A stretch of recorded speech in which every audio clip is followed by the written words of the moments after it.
আসসালামু আলাইকুম। এই ফোনটির মডেল হচ্ছে পোকো M3। ফোনটির সমস্যা হচ্ছে অ্যাপারপি লক।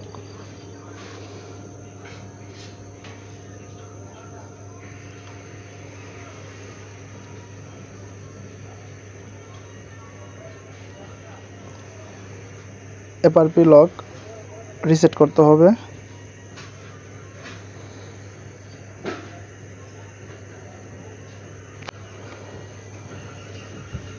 যাদের আনলক টুল আছে খুব সহজে করে নিতে পারবেন। ফোনটি খুলে ইডিএল পয়েন্ট শর্ট করে ইউএসবি কেবল লাগিয়ে দিলেই খুব সহজেই আনলক হয়ে যাবে। আনলক করে ফেললাম, এবার সেটিং করে দেখব লকটা কাটছে কিনা।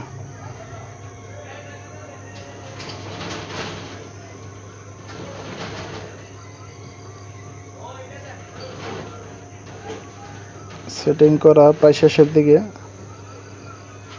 এই তো লকটা কেটে গেছে।